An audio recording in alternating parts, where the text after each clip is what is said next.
TWR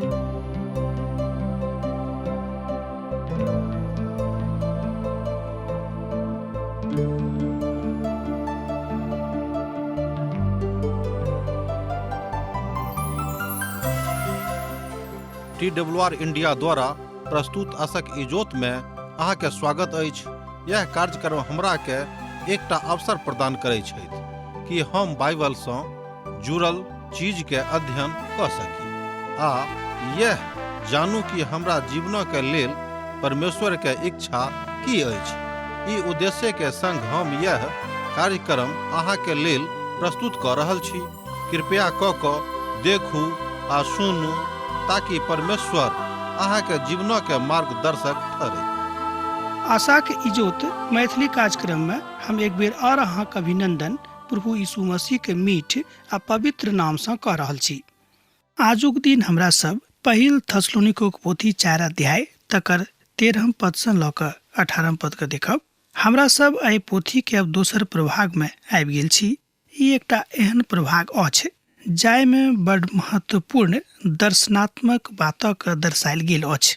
ई बात प्रभु यीशु मसीह के आगमनक महत्व के सर्वकालिक क दैत अछि।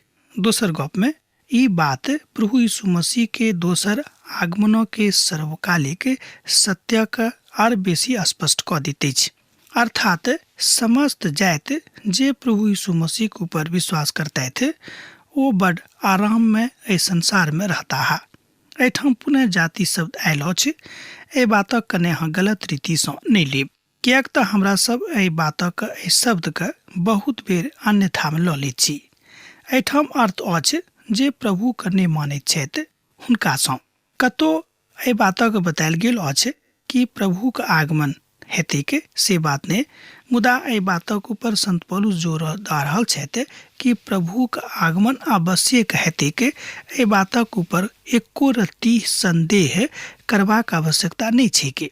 आ जँ केओ संदेह क रहल छथि तेकर मतलब यह भेलनि कि हुनक विश्वास अखन धरि प्रभु यीशु मसीह में परिपक्व नहीं भेल छनि। प्रभु यीशु के दोसर आगमन एकदम पक्का अछि और ए बातक योजना प्रभु परमेश्वरक योजना में सम्मिलित छनि।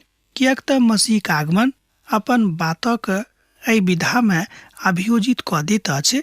अर्थात अहाँ दोसर गप में बाजि सकलहुँ हैं कि ई बात ईश्वरीय योजना में 100% सन्निहित छनि। अर्थात प्रभु के दोसर आगमन बड़ जरूरी अछि, बड़ आवश्यक अछि आ ई बात होबयवला अछि। अब हमरा लोकनि देखब कि विलम्ब अर्थात हुनका आबऽ में एतेक विलम्ब कियाक भ रहल अछि। एक गोटे हमरा से पूछलनि, प्रभु एहि संसार में औताह, ई बात बड़ सत्य अछि, मुदा एहि बातक अधिकार मनुष्य जाति के नहीं देवल गेल छनि कि ओ कहिया औतैथ। ओ दिन आ ओ काल कतौ लिखित नहीं अछि। अर्थात ई बात स्पष्ट कयल गेल अछि कि ओहि संसार में आवश्यक औथिन। ई बात प्रभु के योजना में सम्मिलित छनि। हुनक दोसर आगमनक तैयारी करबाक अछि। मुदा जे केओ नीक विद्वान छथि, जे केओ नीक विश्वासी छथि, ओ एना कहैत छथि कि प्रभु एहि दुआरे कने देरी क रहल छथिन कि लोक तैयार भ जायक आ तैयारी के साथ लोग प्रभु के राज में प्रवेश पावे के। कियाक त हुनका हिसाबे 1000-2000 वर्षक काल बहुत बेसी काल नहीं होइत अछि। मुदा ओ आवश्यक औताह कथा एहि तथ्यक सर्वमान्य करैत अछि, एहि तथ्यक उजागर करैत अछि, एहि तथ्यक आर बेसी सत्यापित करैत अछि। परमेश्वरक योजना में तय कार्यक्रम छनि कि हुनका दोसर बेर एहि संसार में आबैये के छनि। दोसर गप में प्रभु यीशु मसीह दोसर बेर एहि धरती पर आबि रहल छथि। संत पौलुस प्रभु यीशु के अयबा के विषय में, हुनक कार्यक्रमों के विषय में बड़ आश्वस्त छथि। तैं ओ थस्सलुनीका की कलीसिया के बाजि रहल छथि कि यौ अहाँ सब तैयारी में लागल रहू। ओ कहैत छथि कि एम्हर उम्हर नहीं चल जाओ, मुदा खूब तत्पर भ क प्रभु यीशु मसीह के आगमनक तैयारी में लागल रहू। एहि अध्याय के 15 पद में ओ कहैत छथि, कियाक त हम प्रभु के वचनक अनुसार अहाँ सँ ई कहैत छी, हमरा सब जे जीवित छी और प्रभु के आबैत काल धरि जीवित रहब, सुतल लोक में से कहियो आगां नहीं जायब। पहिल थस्सलुनीके पोथी 4 अध्याय तकर 15 पद ए बातक कहैत अछि। कियाक त जँ अहाँ बा हम एहि आशा में संसारक त्याग क रहल छी कि आब प्रभु नहीं औता तकर मतलब यह भेलै कि अहाँक विश्वास बा हमर विश्वास जो एहि तरह छै तऽ हमरा लोकनि दुनू गोटे विश्वास में बड़ कमजोर छी। तहन हमरा सभक विश्वासक मजबूत करबाक आवश्यकता अछि। तीतुसक पोथी तकर 2 अध्याय 13 पद सेहो एहि बातक सत्यापित करैत अछि। और ओहि धन्य आशाक अर्थात अपन महान परमेश्वर और उद्धारकर्ता यीशु मसीह के महिमा के प्रकट होयबाक बाटक जोहैत रहूं। एहि बातक एहिठाम हमरा लोकनि तीतुसक पोथी 2 अध्याय तक 13 पद में देखैत छी। एक बेर आर देखियौ, और वही धन्य आशाक अर्थात अपन महान परमेश्वर और उद्धारकर्ता यीशु मसीह के महिमा के प्रकट होयबाक बाटक जोहैत रहूं। पौलुस स्वयं के वृद्ध भेल जा रहल छथि। अहाँ बाजि सकलहुँ कि पौलुस स्वयं अब अखन वृद्ध भेल जा रहल छलाह, मुदा ओ मसीह के आगमनक आशा के विषय में गप कऽ रहल छथि। अहाँके बड़ महत्वपूर्ण तथ्य बुझबाक अछि जे पौलुस वृद्ध भेल जा रहल छलाह, मुदा एक बादो प्रभु के महान आगमनक प्रति आश्वस्त छथि कि प्रभु बड़ शीघ्रता में आबि रहल छथिन। एहि पत्री में एहि दर्शनक बड़ स्पष्टता के साथ बतावल गेल अछि। अर्थात ओ प्रयास कऽ रहल छथि कि विश्वासी अर्थात एहि धरती परक जतेक विश्वासी लोग छथि ओ सब एहि बातक ऊपर आश्वस्त रहे कि प्रभु यीशु मसीह दोसर आगमन आवश्यक हेतै। फिलिपियोक विश्वासी को लिख रहल छलाह। ओ एकटा वृद्ध मनुष्य छलाह। ओ रोमी जेल में एकटा कैदीक जकाँ छलाह। फिलिपियोक पोथी 3 अध्याय तक 20 पद में ओ अपन यातना के स्पष्ट कऽ देने छथि। एहि बातक हमरा लोकनि देखने छलहुँ हैं। जब अहाँ देखे की इच्छा अछि एक बेर आरो देख लिया फिलिपियोक पोथी 3 अध्याय तक 20 पद का।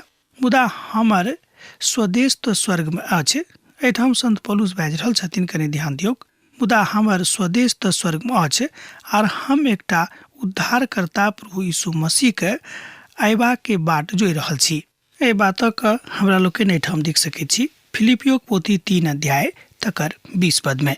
जिंदगी में अर्थात संत पौलुस एहिठाम अपन जिंदगी के अंतिम पड़ाव पर छथि, अर्थात सांसारिक जिंदगी के अंतिम पड़ाव पर ओ वृद्ध भऽ गेल छथि। एक बादो ओ प्रभु यीशु मसीह के आगमनक पक्का बुझैत छथि कि प्रभु यीशु मसीह एहि धरती पर दोसर बेर अबैया छथि, तैं ओ एहि बातक तैयारी कऽ रहल छथिन। लोक एहि बातक बुझैत वा नहि बुझैत, मुदा एहि बातक हुनका पक्का भरोसा रहनि आ विश्वास रहनि।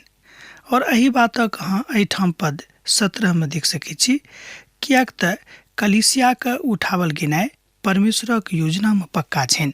और अहाँके एहि बातक लऽ कऽ वह बात करबाक अछि कि प्रभु यीशु मसीह बड़ पक्का योजना के साथ एहि संसार में आयल छलाह आ बड़ पक्का योजना के साथ ओ दोसर बेर एहि संसार में आबि रहल छथि। अर्थात ओ एहि संसार में आबि रहल छथिन। एहिमे कनिको संदेह विशेष कऽ कऽ कलीसिया के तऽ नहिए करबाक छै, कियाक तऽ कलीसिया के उठावल गेनाइ कोनो काल में भऽ जेतैक से नहि, मुदा ओ काल पक्का अछि जाहि काल में प्रभु अपन कलीसिया के एहिठाम से उठा कऽ लऽ जेथिन। एहिठाम संत पौलुस मूलतः एहि बातक बता रहल छथि जे प्रभु यीशु मसीह के आगमन हेतैक। ई निश्चय योजना अछि आ जतेक लोग मसीह में सुति गेल छथि, प्रभु के संग में छथि, अर्थात प्रभु यीशु मसीह में जतेक लोग मरि गेल छथि हुनको प्रभु एहिठाम से उठा कऽ लऽ जेथिन। पौलुस एहिठाम एहि बातक थस्सलुनिका के कलीसिया के लोकक बता रहल छथि कि प्रभुक आगमनक लेल तैयार भऽ जाउ। एहि बातक ओ शिक्षा हुनका सब गोटे के दऽ रहल छथिन। महिमा में एहि बातक हमरा लोकनि आजुक दिन एहिठाम सीख रहल छी। एकर मतलब यह भेलै कि प्रभु यीशु मसीह जरूर एहि संसार में दोसर बेर अबैया छथि। पहिल थस्सलुनिका पोथी 4 अध्याय तक 13 पद सेहो एहि बातक कहैत अछि, जेना कि हमरा लोकनि आरंभ में देखने छलहुँ हैं। ओ कहै छथि कि हे भाई सब, हम ई नहीं चाहै छी जे लोक सब सुतल छथि हुनका विषय में अहाँ अज्ञानी रहू। एना नहि भऽ जाय कि जे अहाँ अनेक जकाँ शोक करू जिनका आशा नहीं छनि। एक बेर आर देखियौ पहिल थस्सलुनिका पोथी 4 अध्याय तक 13 पद। यीशु के दोसर आगमन के प्रति पक्का वचन एहिठाम देवल गेल अछि। हे भाई सब, हम ई नहीं चाहै छी जे लोक सब सुतल छथि हुनका विषय में अहाँ अज्ञानी रहू। एना नहीं भऽ जाय कि जे अहाँ आनक जकाँ शोक करू जिनका आशा नहीं छनि। अहाँक बा हमरा एकटा नकारात्मक विचार लऽ कऽ जिंदगी बितेबाक नहीं अछि। ई बात विश्वासी के जिंदगी के बड़ कमजोर पहलू भ जायत। हमरा बा अहाँ के बातक ऊपर विश्वास करबाक अछि कि हुनक दोसर आगमन भ रहल छनि, तैं हमरा सब गोटे के आन लोकक जकाँ नहि मुदा अपन लोकक जकाँ रहबाक अछि। एहिठाम अपन लोकक मतलब यह भेलै कि जतेक लोग एहि बातक ऊपर विश्वास करैत छथि कि प्रभु यीशु मसीह एहि संसारमे दोसर बेर आबि रहल छथिन। एहिमे संत पौलुस सेहो सम्मिलित छथि। एहिठाम हमरा लोकनि देखैत छी कोई कुरिन्थियोक विश्वासीके संत पौलुस सेहो एहि बातक बाजने रहथि कि अहूँ सबके तैयारीमे रहबाक अछि कि प्रभु यीशु मसीह के दोसर बेर आगमन भ रहल छनि, अर्थात प्रभु अपन पूर्ण महिमा के साथ एहि संसार में दोसर बेर आबि रहल छथि, अर्थात एहि धरती पर हुनक दोसर आगमन भ रहल छनि। ओ बड़ विनम्रता के साथ एहि काजक कऽ रहल छथि। हमरा लोकनि देखैत छी कि सुलेमानक संबंध में जे संत पौलुस एहिठाम बाजने छथि ओ इएह अछि। ओ सब प्रभु यीशु मसीह में आबि कऽ हुनक विश्वास में मुअल छथि आ एही रीति पर अहाँ एहिठाम ओहि बातक बाजि सकलहुँ हैं बा एहि बातक बाजल जा सकै छै कि जतेक लोग प्रभु यीशु मसीह के ऊपर विश्वास कऽ कऽ संसार से विदा भेल छथि हुनका सबके एहिठाम से उठा कऽ प्रभु यीशु मसीह अपना संगे लऽ जेथिन आ ओ सब गोटे प्रभु यीशु मसीह संगे अनंत कालक लेल राज करतैथ, अर्थात सूतल बा मुअल एके समान कहल जा सकै छै। अहाँ एहि बातक बुझते होबे कि जेना लोग कहै छथि कि ओ सुतल छथि। हमरा लोकनि देहातो में गामो पे बातक कहै छी कि सुतला में आ मरला में कोनो फर्क नहि। जहन मनुष्य घोर निद्रा में रहैत छथि तो मुअलेक जकाँ अर्थात मरलेक जकाँ लागैत छथि। एहि बातक हमरा लोकनि बहुत बेर एहिठाम संसारिक अनुभव में देखने छी। ई तऽ छल सुतला अवस्था के प्रथम प्रभाग अर्थात प्रथम अभिव्यक्ति, प्रथम अभिप्राय। एहन बहुत लोग छथि जे संत पौलुसक एहि बातक लेल दोषी बुझैत छथि जे ओ प्रभु यीशु के दोसर आगमनक बातक एक काल में मानैत छथिन, अर्थात मसीहक आगमन एहि बातक लक आगाँ लऽ जाइत अछि।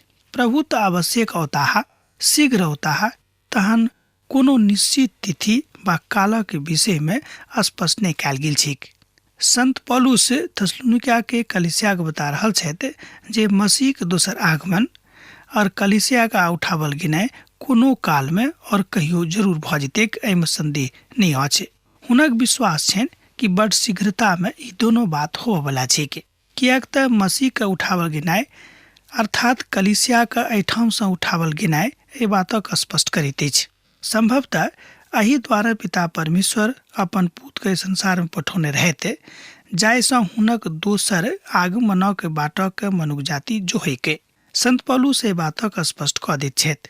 तहन विद्वानक जे मत छनि संभवतः हम कहब कि ई बातक कहनाइ ठीक नहि, मुदा हम कहबै कि जेना संत पौलुस कहैत छथिन कि हमरा तऽ एहि बातक पूर्ण विश्वास अछि कि प्रभु यीशु मसीह दोसर बेर संपूर्ण लोकक साथ अर्थात अपन संपूर्ण पवित्र लोकक साथ एहि संसार में आबि रहल छथिन। दोसर मुख्य बात अछि सुतवाक विषय में, सुतवाक संबंध में। एहि बातक हमरा लोकनि एहि तरह देख सकैत छी। एहि बातक कोनो जोड़ि कऽ नहि बता सकैत छथि। तकरा लेल ग्रीक शब्द अछि केनियोमिया। एकर अर्थ होइत अछि कि लेटल रहनाइ या बतावल गेल अछि जे पुनरुत्थानक दिस इशारा करैत अछि, अर्थात आत्मा के पुनरुत्थान हेतैक आर जे मुअल छथि हुनक पुनरुत्थान नहि हेतैक। अहू बात से लोग एहि तथ्य के जोड़ैत छथि। पवित्र पोथी बाइबलक अनुसार जे केओ पवित्र यीशु में अपन जिंदगी बिता कऽ एहिठाम से विदा भेल छथि हुनक पुनरुत्थान आवश्यक हेतैक। हाँ, ई बात जरूर कहल गेल अछि कि अहाँक नव देही भेटत। सुतलाक संबंध में जे तेसर बात अछि बा अहाँ बाजि सकैत छी जे तेसर मुख्य कथा अछि ओ ई अछि जे अपन कथाक बड़ आज्ञाकारिता में अहाँके देखबाक अछि। जँ अहाँ सुतलो छी तऽ अहाँ आराधना कऽ सकैत छी, कियाक तऽ एहि बातक हमरा लोकनि पवित्र पोथी में देखैत छी। प्रभुक भक्त दाऊद, राजा दाऊद कहैत छथि कि हम पड़ले पड़ल अपन बिछौना पर प्रभु के धन्यवाद दैत छियनि। तहन एहि तरह के पवित्र शिक्षा दैत संत पौलुस थेसलोनिका के कलीसिया के बढ़ा रहल छथि, हुनका सभक मजबूत कऽ रहल छथि आ हमरो सब गोटे को चाहैत छथि कि मजबूत कऽ दियैक। मुदा जँ हमरा सब प्रभु में बनल रहबैक तहने ई अवस्था में हमरा लोकनि पहुँच सकलहुँ हैं। अन्यथा संभव नहीं अछि। आर आत्मा परमेश्वरक लग में घुरि जाइत छैक। बहुत लोग एना कहैत छथि कि देही से आत्मा निकल कऽ परमेश्वरक साथ में अर्थात परमेश्वरक लग में घुरि जाइत छथि आर देही एही ठाम एहि धरती में माठ में मिल जाइत अछि। अहू तरहक एकटा विचारधारा लोगक छनि जे अहाँक अर्थात देही के आत्मा के प्रदान केने छलाह। कियाक तऽ पुरना नियमक पोथी सब में सेहो एहि बातक बतावल गेल अछि। जँ अहाँ सब देख सकैत छी विलाप गीतक पोथी 12 अध्याय आ तकर 7 पद एहि बातक कहैत अछि। नीति वचन में सेहो एहि बातक बतावल गेल अछि। मुर्दा गर्दा में मिल जाइत अछि अर्थात माठ में मिल जाइत अछि और आत्मा प्रभु में मिल जाइत अछि आ यह हमरा सभक देही अछि। एहिठाम जे सुप्राप्ति होइत अछि, सु अवस्था जे प्राप्त होइत अछि, ओ बड़ गंभीर तस्वीर के आनि कऽ राखि दैत अछि। उत्पत्ति पोथी तकर 3 अध्याय तकर 19 पद एहि बातक कहैत अछि कि अहाँके की करबाक अछि और एहि बातक अहाँ कोना के बुझि सकलहुँ हैं। और अपन माथा के पसीना के रोटी खायब करता और अंत में माठ में मिल जेता। कियाक तऽ अहाँ ओहि में सँ निकलि गेलहुँ हैं, अहाँ माठे तऽ छी और पुनः माठे में मिल जायब। एहि बातक हमरा लोकनि उत्पत्ति पोथी 3 अध्याय तकर 19 पद में देखै छी।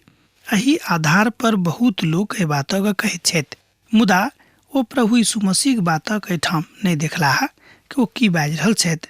अहू पद में जे बातक बतायल गेल अछि कि अशुद्ध बात जे अछि ओ कहियो पिता के राज में प्रवेश नहीं करतीक। हमरा लोकनि एहि बातक प्रकाशनक पोथी में देखै छी कि कोनो अशुद्ध वस्तु पिता के राज में प्रवेश नहीं पाबि सकै छै। एही बातक एहिठाम बतावल गेल अछि, मुदा कहियो कहियो हमरा सब बुझे में समझे में एमर उमर भऽ जाइत छी। एहि बातक दोसर कुरिन्थियों पोथी 5 अध्याय तकर 8 पद में सेहो बतावल गेल अछि।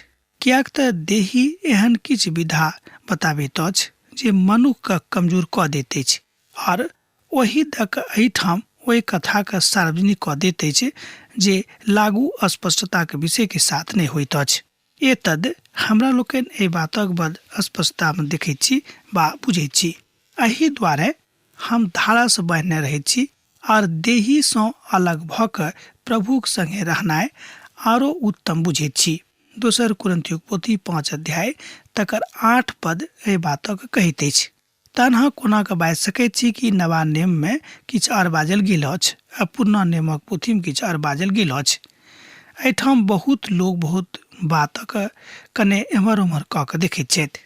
एहिठाम संत पौलुस देही के अवस्था के विषय में बाजि रहल छथि जे आजुक घटना अछि, जे आजुक घटना के प्रभावित कऽ रहल अछि। अर्थात जाहे देही के लऽ कऽ हमरा लोकनि अखन जीवित छी, जाहे देही के लऽ कऽ हमरा लोकनि अखन प्रभुक सेवा कऽ रहल छी, जाहे देही के लऽ कऽ हमरा लोकनि विश्वासी कहाबैत छी, जाहे देही के लऽ कऽ हमरा लोकनि नीक वा खराब काज करैत छी, तहन हिसाब किताब तऽ एही देही के साथ हैत। एहि में संदेह नहि, मुदा हिसाब किताब भेलाक बाद जहन नव देही प्राप्त हैत तहन हाँ बा हम प्रभुक संगे जाकर राज करब। ओ कहलनि और आजुक दिन धरि अहाँ एहि बातक देख सकलहुँ हैं। कियाक तऽ देहिक दशा बहुत बेर बड़ कमजोर भऽ जाइत अछि। कियाक तऽ जँ अहाँ देहिक वास्तविक दशा के देखबै तऽ पायब कि देही बड़ कमजोर वस्तु अछि। पहिल कुरिन्थियों पोथी 15 अध्याय 44 पद सेहो एही बातक कहैत अछि। देखियौ एहिठाम बतावल गेल अछि, स्वाभाविक देह बोअल जाइत अछि और आत्मिक देह जी उठैत अछि। जहन स्वाभाविक देही अछि तऽ आत्मिक देही सेहो अछि। एहिठाम संत पौलुस एहि बातक बड़ स्पष्टता में बाजैत छथिन कि स्वाभाविक देही अर्थात सांसारिक देह जकरा में लोभ, मोह, ललसा, व्यभिचार सम्मिलित होइत अछि, ओ स्वाभाविक देही के काज थिक। मुदा जे आत्मिक देही अछि, जे देही जी उठतैक, ओ कोनो स्वाभाविक नहि देह अछि, मुदा ओ आत्मिक देही हैत और यह देही प्रभु यीशु मसीह के संगे हुनका संगे हजारों हजारों अनंत कालक लेल राज करतैथ। अहाँ नहीं बाजि सकैत छी कि ओ काल कतेक हजार बरखक हेतैक, कतेक लाख बरखक हेतैक, कतेक करोड़ बरखक हेतैक। एहि विषय में ओतऽ किछु नहीं बताओल गेल अछि। लिखल गेल अछि कि अहाँ अनंत कालक लेल प्रभु के राज में प्रवेश करब। देही के मृत्यु के विषय में बहुत ठाम ई बातक बतावल गेल अछि। आ बहुत विद्वान देही के मृत्यु के विषय में कहैत छथि जे ई चिर निद्राक अवस्था अछि। हमरो सब ई बातक नानी टा से सुनलहुँ है कि अब अमुक आदमी चिर निद्रा में सुति गेला हा। एकर मतलब ई भेलै कि अब वो कहियो नहीं उठतैथ। एक मसीही का अपन एहि बातक ऊपर विश्वास करबाक अछि। एक विश्वासी के एहि बातक ऊपर विश्वास करबाक छनि कि जे लोक प्रभु हमरा सब गोटेक लेल बनौने छथि ओतऽ हमरा सब गोटेक जेबाक अछि। एहिठाम जे धरती पर हमरा लोकनि छी ई हमरा सभक वास्तविक देश नहीं अछि। मृत्यु पर अफसोस करनाइ स्वाभाविक थिक। जहन केओ मुँहैत छथि हमरा लोकनि अफसोस करैत छी, किएक तो हमरा सँ बड़ नीक छलाह, किएक तो हुनका संगे रहि कऽ हमरा सब आनंदित छलहुँ हैं। एहि तरहक अवस्था एहिठाम देही के अछि। जँ हमरा सब ई मानैत छी जे यीशु मरलाह आर जी सेहो उठलाह तऽ ओही तरह परमेश्वर हुनको जे यीशु में सुतल छथि तऽ हुनका संगे लऽ अनथिन। एहि बातक हमरा लोकनि एहिठाम पहिल थिस्सलुनीक पोथी 4 अध्याय तगर 14 पद में देखैत छी। एहिठाम संत पौलुस कहैत छथि जे यीशु मुअलाह आर जी उठलाह, ओही तरह हमरो लोकनि ओ हमरा सभक संगे करतैथ।